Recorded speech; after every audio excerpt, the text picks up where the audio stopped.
said that dude went down on her, okay?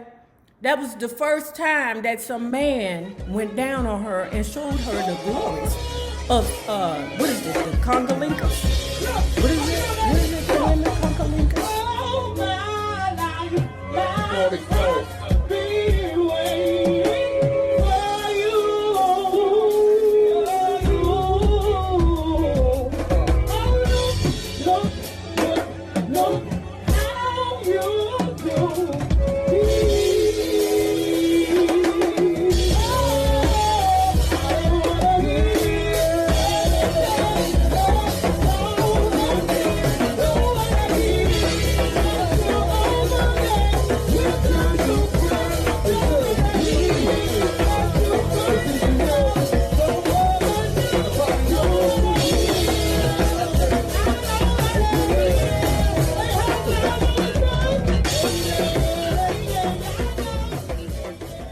Well, hello there, love bugs. Hello there, bellas. If you have not already done so, please remember to like, share to Facebook, and subscribe, because it is so important to our success here on the YouTube. And if you are not already a part of our book club, please remember to hit the Patreon link below in the description bar and or the join button here on the YouTube. And for a small monthly fee of $5, you babies, yes you, can be privy to all the shenanigans before the YouTube gets it, if the YouTube gets it. Now, let's finish talking about Etta James, baby. If you think that what we already read was juicy, just wait to see these next couple of parts, okay? Etta James and David Ritz, Raised to Survive. I think this is part 16 or 17. First off, don't forget, Etta was in a compromising position with the old 80-year-old man with some long balls in a, specified pickle, okay? He was looking at her.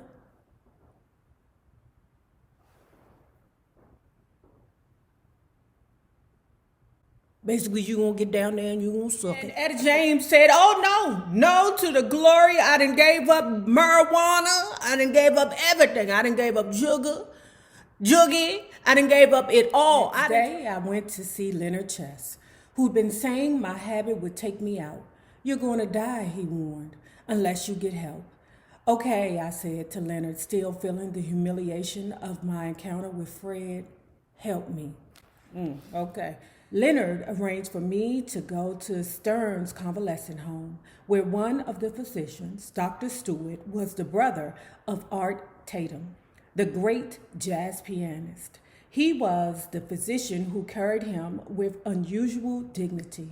I remember the silky white-on-white shirts he wore and his sexy manner of rolling up his sleeves. All the nurses wanted to get next to Dr. Stewart.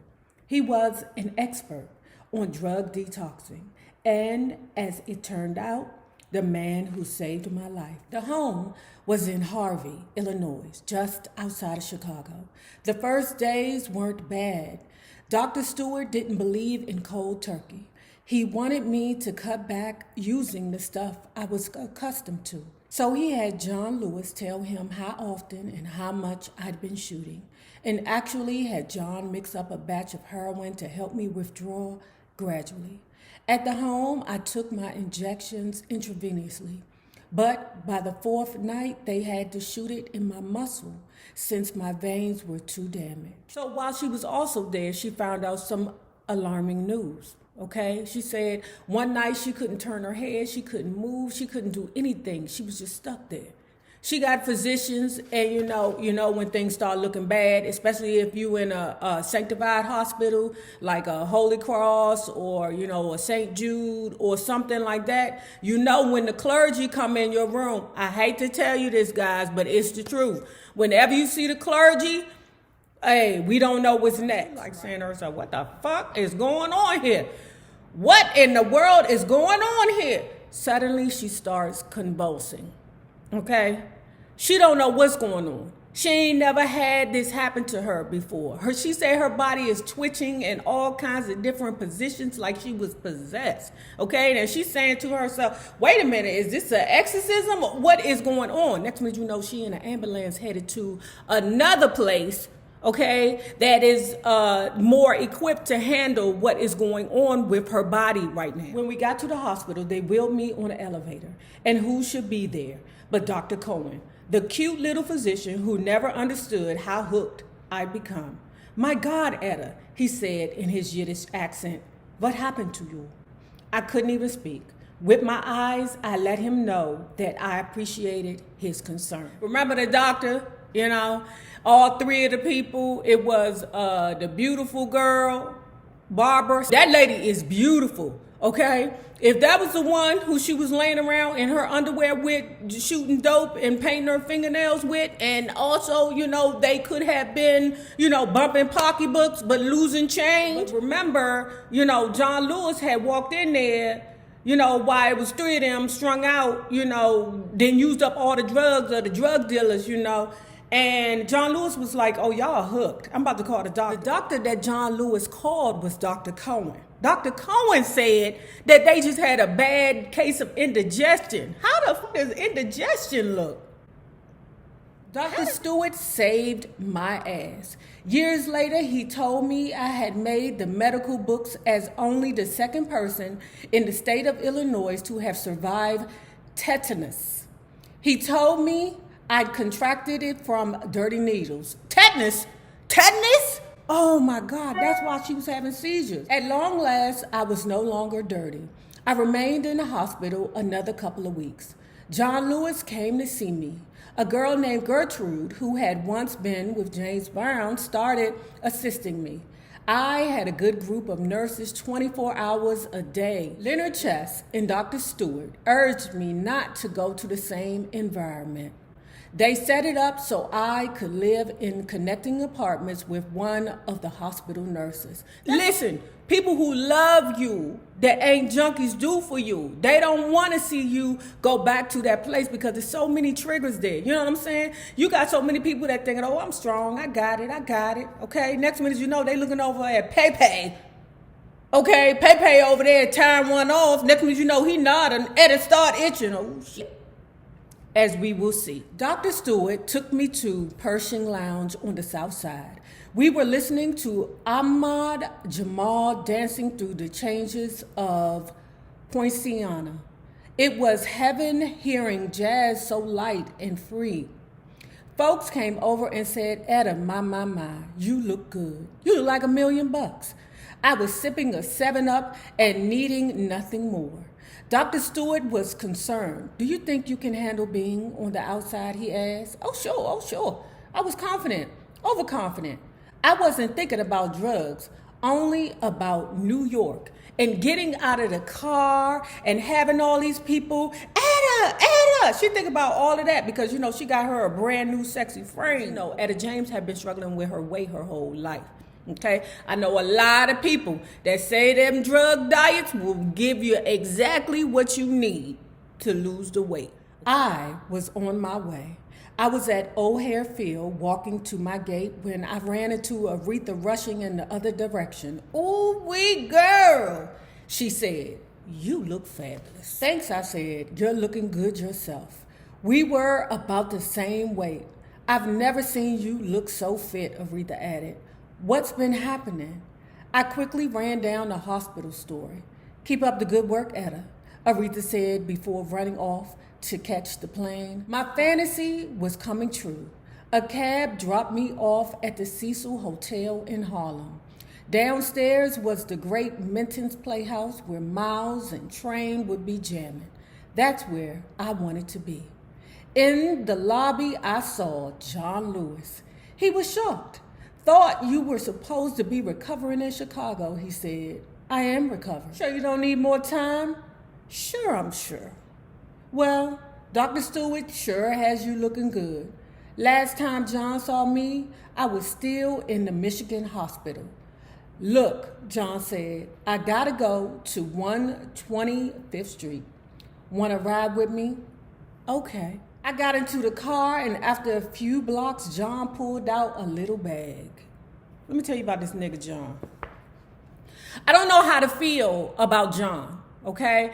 Because I believe that John loved her, you know, as much as an addict could love anybody, okay? But don't forget, he had a wife, okay? And he kept his wife high too. And I think he believed that if he kept these women high, they would always do what he wanted and what he needed. So they in a cab, all right? John pulls out his little bag. I don't know what the hell is going on where the cab driver ain't looking in his mirror and slammed on the brakes. You got to get the fuck out of my car with that bullshit. You can't be doing the drugs in my car. Get the hell. If I was an Uber driver, no, I got rules to this, okay? Fuck your fare. Anyway, he pulls it out, the little bag, stick it up his nose. And he say, you sure you don't want none? You sure? See how the addicts do you? They want to keep you down in the depths of hell with them. But at the same time, it's like their mind is so gone that they feel good. They want you to feel good with them. That's how warped their brains is. Okay, don't forget how good it feels over here, Etta. So anyway, Etta thinking in her mind, wait a minute, you know, this may be something. Because, what got me hooked was shooting it. Not sniffing it up my nose. Maybe if I turn it to sniffing it up my nose instead of shooting it, I'll be able to control it. Answer no, girl. Answer no. I watched him get high. I knew it was heroin. He took another snort. I watched even more closely. He wasn't shooting. He was just sniffling. Sniffling wasn't shooting. Shooting is what got me sick. All right, I said, give me a little too. And that was it. I not only got re-involved with drugs, I was too stupid or stubborn to see that my new man was rotten to the core. She got a new dude, y'all. It happened to Billie Holiday and Donna Washington. They say it happened to Ella and to Sarah. It certainly happened to Aretha and now me. The wrong men. Girl, it happens to all of us at least once, girl. You know, I hate it when women beat themselves up so bad for choosing wrong people. Child, oh my God. Listen. Stop beating yourself up over the choices that you have made with wrong men. You know them ninjas control us mentally and we control them physically. You know what's up with that. The pimp was drop dead handsome. He had the Don Juan look, the thin mustache, dark bedroom eyes, sleek little nose, plastered down hair. Women loved him. You know who he reminded me of? Pimp Sharp. Listen, different type of women bring out different type of qualities in a man. Just because you might consider him trash, don't mean he can't be the next woman's treasure. Y'all don't know who Pimp Sharp is, man? Google his ass.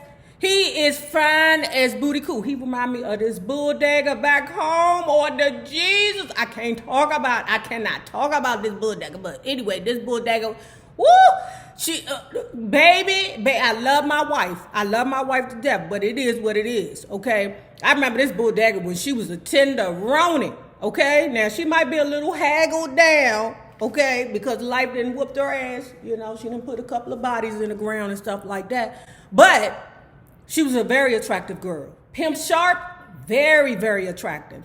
And I could see how somebody could get under his spell, okay? Because he talks he is very suave. Very suave. Somebody like that, because I know I'm a Libra, and I know a person could get up in my head, I wouldn't even talk to that nigga. You couldn't even say hello to me. Hello, goodbye. That'd be all I had to say. Because, see, I know my limits. I wouldn't even try to flirt with Pimp Sharp. I wouldn't even try it, okay? Because that nigga had me putting bop niggas in the ground for him, okay? So I don't know. I don't know. Look at me. I'm sweating this shit thinking about that nigga. Woo.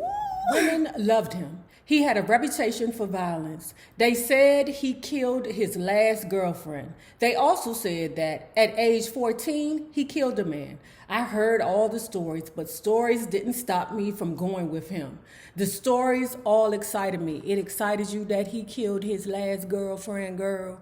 Okay, what you think? That your pussy better than the last girl that'll stop him from choking you to death, girl? You know how all us women, we love them street niggas. We love them. It's just something about knowing that a man will put one in the ground that makes you, makes you feel excited, girl. Until you realize that the only reason why he picked you is because he could use you up. Okay, all the way up. He ain't picked Sheila because Sheila wouldn't put a name or his car in her name. He ain't picked Rufy because Rufy wouldn't run a credit card scheme for him. He picked you because you would do both, okay?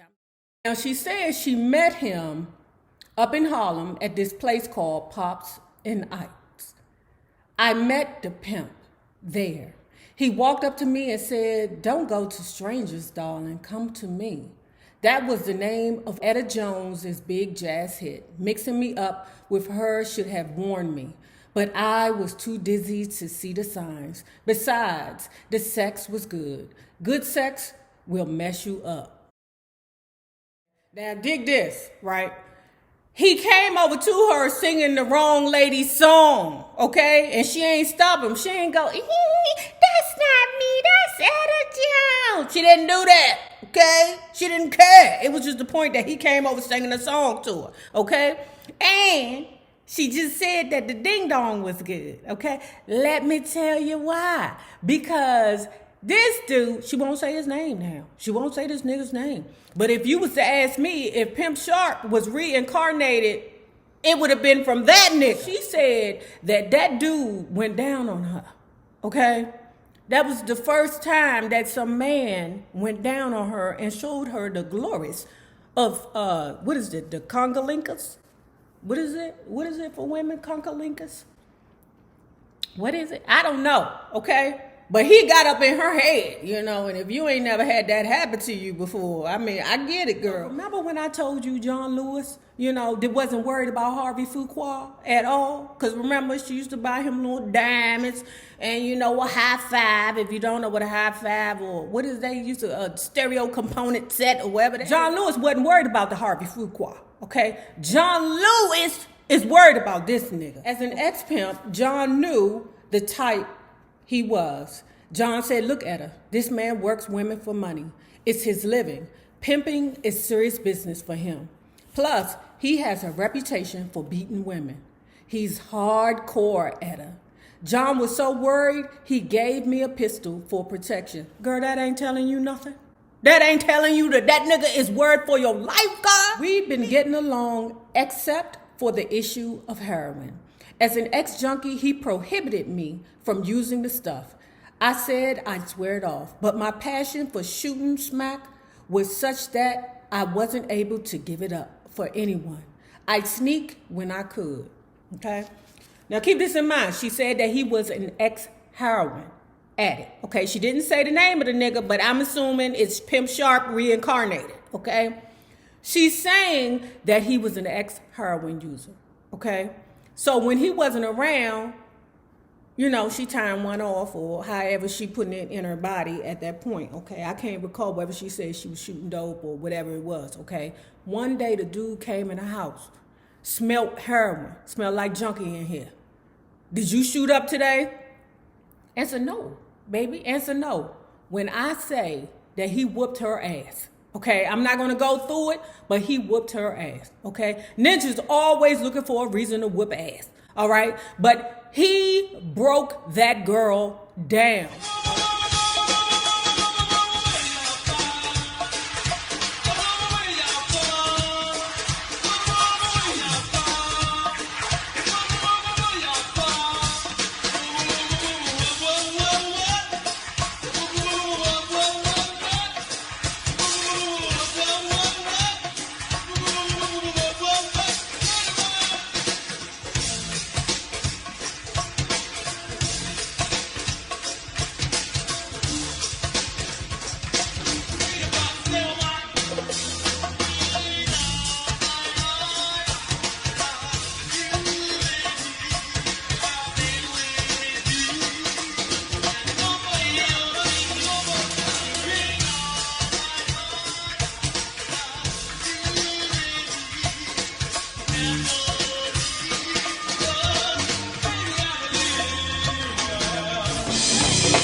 not already done so, please remember to like, share the Facebook, and subscribe, because it is so important to our success here on the YouTube. Now remember this: the same people that you meet on the way up will always be the same people that you meet on the way down. Naysayers, my patron loves, you babies, y'all better be good. Get a vaccination. Be safe.